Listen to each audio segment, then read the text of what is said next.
Hi friends, ಎಲ್ರಿಗೂ ನಮಸ್ಕಾರ. Welcome back to my channel Vriddhi makeup studio. ಇವತ್ತು ನಾನು ನಿಮಗೆ ಒಂದು ಪಕ್ಕಾ ಸೌತ್ ಇಂಡಿಯನ್ ಬ್ರೈಡಲ್ ಮೇಕಪ್ನ ತೋರಿಸ್ಕೊಡ್ತಾ ಇದ್ದೀನಿ. ಬನ್ನಿ ನೋಡೋಣ. ವಿಡಿಯೋನ ಎಲ್ಲ ಸ್ಕಿಪ್ ಮಾಡಿದೆ ನೋಡಿ. ಇವರ ಸ್ಕಿನ್ ಬಂದು combination skin. So skin prep ಆದಮೇಲೆ ನಾನು ಇವ್ರಿಗೆ ಯೂಸ್ ಮಾಡ್ತಾ ಇರೋದು ಪ್ರೈಮರ್ ಬಂದು ಎಲ್ಫ್ ಕಾಸ್ಮೆಟಿಕ್ಸ್ದು ಗ್ರಿಪ್ ಪ್ರೈಮರ್. ತುಂಬ ಚೆನ್ನಾಗಿದೆ. ಯೂಸ್ ಮಾಡಿ ನೋಡಿ, ನಿಮ್ಮ ಮೇಕಪ್ ತುಂಬ ಲಾಂಗ್ ಲಾಸ್ಟ್ ಬರುತ್ತೆ. ಸೊ ಸ್ಕಿನ್ನಾಗೆ ಚೆನ್ನಾಗಿ ಪ್ರೆಪ್ ಆದಮೇಲೆ, ಅಂದರೆ ನಾವು ಹಾಕೋ ಪ್ರೈಮರ್ ಕೂಡ ಚೆನ್ನಾಗಿ ಪ್ಯಾನಿಟ್ರೇಟ್ ಆದಮೇಲೆ, ನಾನು ಇವ್ರಿಗೆ ಯೂಸ್ ಮಾಡ್ತಾ ಇರೋದು ಫಾರೆವರ್ 52ನಲ್ಲಿ ಕನ್ಸೀಲರ್. ನಾನು ನಿಮಗೆ ಎಲ್ಲ ವಿಡಿಯೋದಲ್ಲೂ ಹೇಳ್ತೀನಿ, ನಾನು ಆಲ್ಮೋಸ್ಟ್ ಆರೆಂಜ್ ಕರೆಕ್ಟರ್ಸ್ನೆಲ್ಲ ಸ್ಕಿಪ್ ಮಾಡ್ತೀನಿ. ನಾನು ಯಾವಾಗಲೂ ಕನ್ಸೀಲರ್ನ, ಅಂದರೆ ಸ್ವಲ್ಪ ಡಾರ್ಕ್ ಶೇಡ್ ಕನ್ಸೀಲರ್ನ ಯೂಸ್ ಮಾಡ್ತೀನಿ. ಏನಾದರೂ ಅನ್ಈವನ್ ಸ್ಕಿನ್ ಟೋನ್ ಇದ್ದರೆ ಅದನ್ನು ಈವನ್ ಮಾಡ್ಕೊಳ್ಳೋದಕ್ಕೆ. ಸೊ ನಾನು ಇವ್ರಿಗೆ ಅನ್ಈವನ್ ಅಂತೇನೂ ಇರಲಿಲ್ಲ, ಬಟ್ ಸ್ವಲ್ಪ ರೆಡ್ನೆಸ್ ಇತ್ತು. ಇವ್ರ ಸ್ಕಿನ್ ಸ್ವಲ್ಪ ಥಿನ್ನಿಂಗ್ ಆಗಿತ್ತು ಅನಿಸುತ್ತೆ. ಸೊ ನನಗೆ ಸ್ವಲ್ಪ ರೆಡ್ಡಾಗಿ ಕಾಣಿಸ್ತಾ ಇತ್ತು. ಸೊ ಅಂದರೆ ಸೆನ್ಸಿಟಿವ್ ಸ್ಕಿನ್ ಅನಿಸುತ್ತೆ. ಸೊ ಬಿಸಿಲಿಗೆ ಸ್ವಲ್ಪ ರೆಡ್ ಆಗಿತ್ತು. ಹಾಗಾಗಿ ನಾನು ಅವ್ರಿಗೆ ಡಾರ್ಕ್ ಕನ್ಸೀಲರ್ನ ಯೂಸ್ ಮಾಡಿಕೊಂಡೆ. ಇದಾದಮೇಲೆ ನಾನು ಇವ್ರಿಗೆ ಯೂಸ್ ಮಾಡ್ತಾ ಇರೋದು ಫೌಂಡೇಶನ್ ಬ್ರ್ಯಾಂಡ್ ಬಂದು ಫಾರೆವರ್ 52. ಸೊ ನಾನು ನಿಮಗೆ ಎಲ್ಲ ಪ್ರಾಡಕ್ಟ್ಸು ಡಿಸ್ಕ್ರಿಪ್ಷನಲ್ಲಿ ಹಾಕ್ತೀನಿ, ನೋಡ್ಕೊಳ್ಳಿ. ಫೌಂಡೇಶನ್ ಹಾಕಿ ಚೆನ್ನಾಗಿ ಬ್ಲೆಂಡ್ ಆದಮೇಲೆ, ನಾನು ಯೂಶ್ವಲಿ ಫೌಂಡೇಶನ್ ಕೂಡ ಬ್ರೈಟರ್ ಆ ಥರ ಎಲ್ಲ ತೊಗೊಳ್ಳಲ್ಲ. ನಾನು ಯಾವಾಗಲೂ ಎಕ್ಸಾಕ್ಟ್ ಸ್ಕಿನ್ ಟೋನೇ ತೊಗೋತೀನಿ ಫೌಂಡೇಶನ್, ಅದು ಯಾವ ಬ್ರ್ಯಾಂಡ್ ಆದರೂ ಆಗಿದ್ರು ಸರಿಯೇ. ಸೊ ಸಪೋಸ್ ಆಕ್ಸಿಡೈಸ್ ಆಗುತ್ತೆ ಅನ್ನೋಂಗಿದ್ರೂ ಕೂಡ ನಾನು ಅದೇ ಬ್ರ್ಯಾಂಡೇ ತೊಗೋತೀನಿ. ಹೈಲೈಟಿಂಗ್ ಪಾರ್ಟ್ನ ಸ್ವಲ್ಪ ಹೈಲೈಟ್ ಮಾಡ್ತೀನಿ. ಅಂದರೆ ಸೊ ನಮ್ಮ ಫೇಸ್ ಬ್ರೈಟಾಗಿ ಕಾಣಬೇಕು ಅಂತಂದರೆ ಫೌಂಡೇಶನ್ನ ಬ್ರೈಟ್ ಮಾಡಬೇಕು ಅಂತಲ್ಲ, ಹೈಲೈಟಿಂಗ್ ಪಾರ್ಟ್ನ ಬ್ರೈಟ್ ಮಾಡಿದ್ರೆ ತುಂಬ ಚೆನ್ನಾಗಿ ಬರುತ್ತೆ ನಿಮ್ಮ ಮೇಕಪ್, ಆ್ಯಂಡ್ ನ್ಯಾಚುರಲ್ ಆಗಿ ಕೂಡ ಇರುತ್ತೆ. ಸೊ ಇಲ್ಲಿ ನಾನು ಚೆನ್ನಾಗಿ ಹೈಲೈಟರ್ನ ಬ್ಲೆಂಡ್ ಮಾಡ್ಕೊಂಡಿದ್ದೀನಿ. ಎಲ್ಲೆಲ್ಲಿ ಹೈಲೈಟಿಂಗ್ ಪಾರ್ಟ್ ಅಂದರೆ under eyes, forehead, nose of the bridge and chin ಏರಿಯಾದಲ್ಲಿ ಎಲ್ಲನೂ ನೀಟಾಗಿ ಬ್ಲೆಂಡ್ ಮಾಡಿಕೊಂಡೆ. ಸೊ ಬ್ಲೆಂಡಿಂಗ್ ಯಾವಾಗಲೂ ನೋಡಿ, ಮೇಕಪ್ ಫ್ಲಾಲೆಸ್ ಆಗಿ ಬರಬೇಕು, ಲಾಂಗ್ ಲಾಸ್ಟ್ ಬರಬೇಕು ಅಂದರೆ blending is the best key and most important key ಅಂತಲೂ ಹೇಳ್ಬೋದು. ಇದಾದಮೇಲೆ ನಾನು ಇವ್ರಿಗೆ ಕ್ರೀಮ್ ಕಾಂಟೋರ್ ಮಾಡ್ಕೋತಾ ಇದ್ದೀನಿ. ಕ್ರೀಮ್ ಕಾಂಟೋರ್ಗೆ ನಾನು ಯೂಸ್ ಮಾಡಿರೋದು NYX ಬ್ರ್ಯಾಂಡು. ಸೊ ಕ್ರೀಮ್ ಕಾಂಟೋರ್ನ ಮಾಡ್ಕೋತಾ ಇದ್ದೀನಿ. ಕ್ರೀಮ್ ಕಾಂಟೋರು ಅಷ್ಟೇ, ನೀವು ನೋಡ್ತಾ ಇರ್ಬೋದು ನಾನು ಯಾವ ಡೈರೆಕ್ಷನಲ್ಲಿ ಬ್ಲೆಂಡ್ ಮಾಡ್ತಾ ಇದ್ದೀನಿ ಅಂತ. ಸೊ ನೀಟಾಗಿ ಬ್ಲೆಂಡ್ ಮಾಡ್ಕೊಳ್ಳಿ. ಒಂದೊಂದು ಸ್ಟೆಪ್ಪು ತುಂಬ ಇಂಪಾರ್ಟೆಂಟ್ ಆಗುತ್ತೆ. ಆ್ಯಂಡ್ ನಾವು ಅದನ್ನು ಹೇಗೆ ಅಪ್ಲೈ ಮಾಡ್ತಾ ಇದ್ದೀವಿ ಅನ್ನೋದು ಕೂಡ ಮ್ಯಾಟ್ರ್ ಆಗುತ್ತೆ. ಸುಮ್ಮನೆ ಏನೋ ತೆಗೆದ್ವಿ ಅಪ್ಲೈ ಮಾಡಿದ್ವಿ ಅಂತ ಅಲ್ಲ. ಸೊ ಅಪ್ಲೈ ಮಾಡೋದು ನಾವು ಹೇಗೆ ಕ್ಯಾರಿ ಮೇಕಪ್ ಪ್ರಾಡಕ್ಟ್ಸ್ನ ತುಂಬ ಏನೋ ತೆಗೆದ್ವಿ ಹಾಕಿದ್ವಿ ಅನ್ನೋ ಥರ ಅಲ್ಲ. ಅದು ಅಪ್ಲೈ ಮಾಡೋದು, ಅದು ಬ್ಲೆಂಡ್ ಮಾಡೋದು, ಅದರಲ್ಲೇ ಮೇಕಪ್ ಲಾಂಗ್ ಲಾಸ್ಟ್ ಬರೋದು ಒಂದು ರೀಸನ್ ಆಗಿ ಇರುತ್ತೆ. ಸೊ ಇದಾದಮೇಲೆ ನಾನಿಲ್ಲಿ ಬ್ಲಷ್ ಹಾಕ್ಕೋತಾ ಇದ್ದೀನಿ. ಸೊ ನಾನಿಲ್ಲಿ ಕ್ರೀಮ್ ಬ್ಲಷ್ ಹಾಕ್ಕೋತಾ ಇದ್ದೀನಿ. ನನಗೆ ಸ್ವಲ್ಪ ಲುಕ್ ಗ್ಲಾಸಿ ಬೇಕಾಗಿತ್ತು, ಹಾಗಾಗಿ ನಾನಿಲ್ಲಿ ಕ್ರೀಮ್ ಬ್ಲಷ್ ಯೂಸ್ ಮಾಡ್ತಾಯಿದ್ದೀನಿ. ಯೂಶ್ವಲಿ ನನಗೆ ಮ್ಯಾಟ್ ಲುಕ್ಕು ಆ ಥರ ಎಲ್ಲ ಅಂತಂದರೆ ನಾನು ಪೌಡರ್ ಬ್ಲಷೇ ಯೂಸ್ ಮಾಡ್ತೀನಿ. ಇದಾದಮೇಲೆ ನೀವು ನೋಡ್ತಾ ಇರ್ಬೋದು ಫೇಸು ಎಷ್ಟು ಗ್ಲೋಯಿ ಆಗಿ ಕಾಣ್ತಾ ಇದೆ ಅಂತ ಅಂದ್ಬಿಟ್ಟು. ಸೊ ಎಸ್, ಈ ಎಲ್ಲ ಪ್ರೊಸೆಸ್ ಕಂಪ್ಲೀಟ್ ಆದಮೇಲೆ ನಾನು ಅಪ್ಲೈ ಮಾಡ್ತಾ ಇರೋದು ಪೌಡರ್ನ ನೋಡಿ ನಾನು ಯಾವ ಥರ ಅಪ್ಲೈ ಮಾಡ್ತಾಯಿದ್ದೀನಿ, ಡ್ಯಾಬಿಂಗ್ ಮೋಷನಲ್ಲಿ, ಅಂದರೆ ಪ್ರೆಸ್ ಮಾಡಿ ಅಪ್ಲೈ ಮಾಡ್ತಾಯಿದ್ದೀನಿ.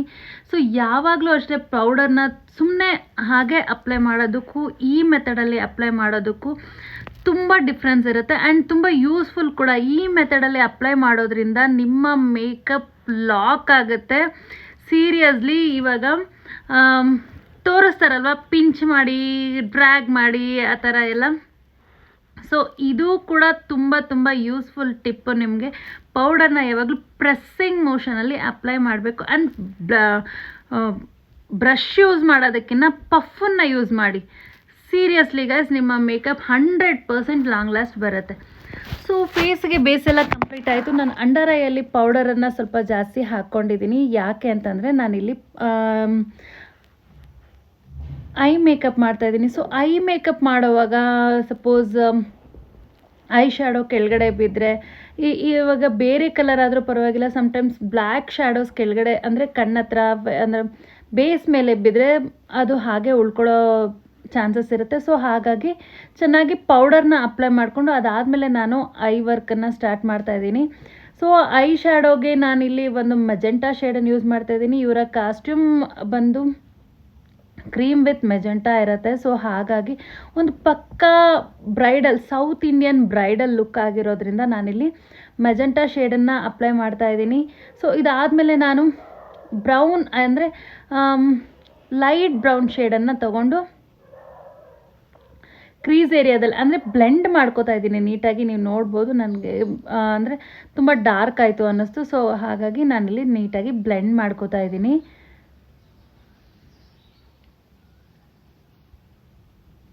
ಇದಾದಮೇಲೆ ಲೈನರ್ ಅಂದರೆ ನಾನು ಬ್ಲ್ಯಾಕ್ ಐ ಶ್ಯಾಡೋ ತೊಗೊಂಡು ನೀಟಾಗಿ ಒಂದು ಚಿಕ್ಕ ಪೆನ್ಸಿಲ್ ಬ್ರಷಲ್ಲಿ ಹಾಗೆ ಸ್ಮಡ್ಜ್ ಅಂದರೆ ಲೈನರ್ ಥರ ಹಾಕಿಬಿಟ್ಟು ಹಾಗೆ ಸ್ಮಡ್ಜ್ ಮಾಡ್ತಾಯಿದ್ದೀನಿ. ನೀವು ನೋಡ್ತಾ ಇರ್ಬೋದು. ಆ್ಯಂಡ್ ಅದನ್ನೇ ಔಟರ್ ಕಾರ್ನರ್ಗೂ ತೊಗೊಂಡು ಬಂದಿದ್ದೀನಿ.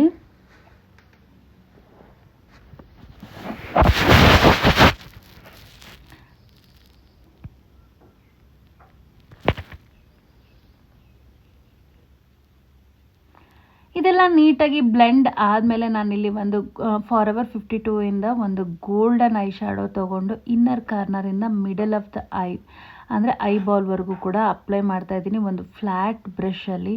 ಸೊ ಐ ಲುಕ್ ಎಷ್ಟು ಎಲಿಗೆಂಟಾಗಿ ಎಷ್ಟು ಕ್ಲಾಸಿಯಾಗಿ ಬಂದಿದೆ ಅಂತ ನೀವು ನೋಡ್ಬೋದು.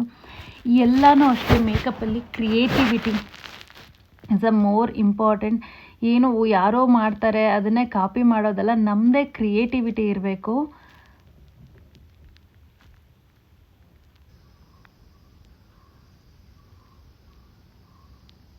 ಹೇರ್ ಸ್ಟೈಲ್ ಆಗಲಿ, ಐ ಮೇಕಪ್ ಆಗಲಿ, ಇಟ್ಸ್ ಆಲ್ ಲೈಕ್ ಏನಂದರೆ ನಮ್ಮ ಕ್ರಿಯೇಟಿವಿಟಿನಲ್ಲಿ ವರ್ಕ್ ಮಾಡಿದ್ರೆ ಇನ್ನೂ ಚೆನ್ನಾಗಿ ಬರುತ್ತೆ ಅಂತ ನನ್ನ ಅಭಿಪ್ರಾಯ.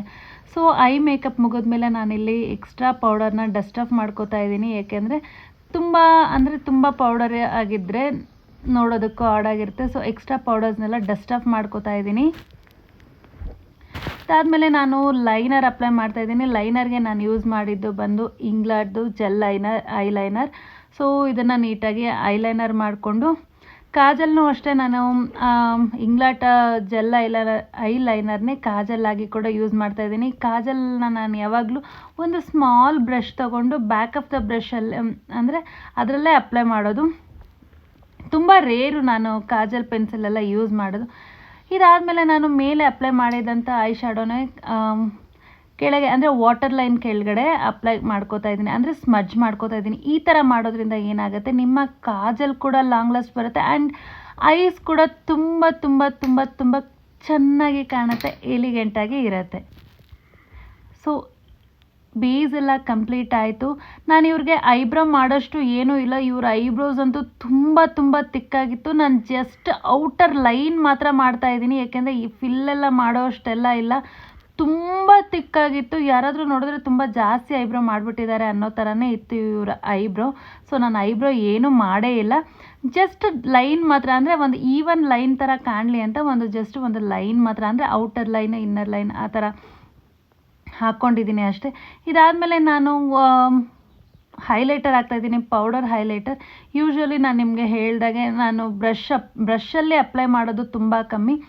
ಪೌಡರ್ ಹೈಲೈಟರ್ನ ನಾನು ಯಾವಾಗಲೂ ಅಂದರೆ ಬ್ಲೆಂಡರಲ್ಲಿ ಸ್ವಲ್ಪ ಸೆಟ್ಟಿಂಗ್ ಸ್ಪ್ರೇನ ಹಾಕ್ಕೊಂಡು, ಅಂದರೆ ಸ್ವಲ್ಪ ಸೆಟ್ಟಿಂಗ್ ಸ್ಪ್ರೇ ಮಾಡಿ ಸ್ವಲ್ಪ ಒಂದು ಸೆಮಿ ಡ್ರೈ ಆದಮೇಲೆ ಅದರಿಂದ ಹೈಲೈಟರ್ ತೊಗೊಂಡು ಅಪ್ಲೈ ಮಾಡೋದ್ರಿಂದ ಒಂಥರ ಸ್ಕಿನ್ನೇ ಒಳಗಡೆಯಿಂದ ಗ್ಲೋ ಆಗ್ತಿದೆ ಅನ್ನೋ ಥರ ಕಾಣುತ್ತೆ. ಎಕ್ಸ್ಟ್ರಾ ಹೈಲೈಟರ್ ಹಾಕಿರೋ ಫೀಲ್ ಬರಲ್ಲ. ಇದಾದಮೇಲೆ ನಾನು ಇವ್ರಿಗೆ ಯೂಸ್ ಮಾಡಿದ್ದು ಬಂದು ರೀಕೋಡವ್ರದ್ದು power grip setting spray. Seriously guys ತುಂಬ ಚೆನ್ನಾಗಿದೆ, ಯೂಸ್ ಮಾಡಿ. ಒಂದು ಒಳ್ಳೆ ಅಫೋರ್ಡಬಲ್ ಬ್ರ್ಯಾಂಡಲ್ಲಿ ಒಂದು ಹೈ ಎಂಡ್ ಬ್ರ್ಯಾಂಡ್ ಕೊಡೋ ಅಷ್ಟು ರಿಸಲ್ಟ್ ಕೊಡುತ್ತೆ ಅಂತಂದರೆ ವೈ ಡೋಂಟ್ ವಿ ಅಲ್ವಾ? ಸೊ ಜಸ್ಟ್ ಟ್ರೈ ಇಟ್, ತುಂಬ ಚೆನ್ನಾಗಿದೆ. ಒಂದ್ಸಲ ನೀವು ಟ್ರೈ ಮಾಡಿದ್ರೆ ಅದನ್ನೇ ಯೂಸ್ ಮಾಡೋಕ್ಕೆ ಸ್ಟಾರ್ಟ್ ಮಾಡ್ಕೊಂಬಿಡ್ತೀರ. So here is the final look in natural light. Actually ಇದೆಲ್ಲ ನ್ಯಾಚುರಲ್ ಲೈಟಲ್ಲೇ ನೀವು ನೋಡ್ತಾ ಇರ್ಬೋದು. ಇಲ್ಲಿ ಅಂದರೆ ತುಂಬ ಲೈಟ್ಸ್ ಏನು ಇಲ್ಲ, ಸ್ಟುಡಿಯೋನ ಆ್ಯಕ್ಚುಲಿ, ಬಟ್ ಇದು ನ್ಯಾಚುರಲ್ ಲೈಟಲ್ಲೇ ನೀವು ನೋಡ್ತಾ ಇರ್ಬೋದು. ನಾನು ಯಾವುದೇ ಫಿಲ್ಟರ್ ಕೂಡ ಹಾಕ್ಕೊಂಡಿಲ್ಲ, ಇದು ನನ್ನ ಫೋನಲ್ಲೇ. ಇದು ಯೆಲ್ಲೋ ಲೈಟಲ್ಲಿ ಈ ವಿಡಿಯೋ ಬಂದು ಎಲ್ಲೋ ಲೈಟಲ್ಲಿ ಹೇಗೆ ಕಾಣಿಸ್ತಾ ಇದೆ ಆ್ಯಂಡ್ ನೀವು ನೋಡ್ಬೋದು ಬ್ರೈಡ್ಸ್ ಎಲ್ಲ ಇವಾಗ ಸ್ಟೇಜ್ ಮೇಲೆಲ್ಲ ಹೋದರೆ ಫೋಟೋಗ್ರಾಫರ್ಸ್ ಎಲ್ಲ ಫೋಟೋ ತೆಗಿತಾ ಇರ್ತಾರೆ. So yes, here is the final look ಹೇಗಿತ್ತು ಅಂತ ನನಗೆ ಕಮೆಂಟಲ್ಲಿ ತಿಳಿಸಿ. Follow me for more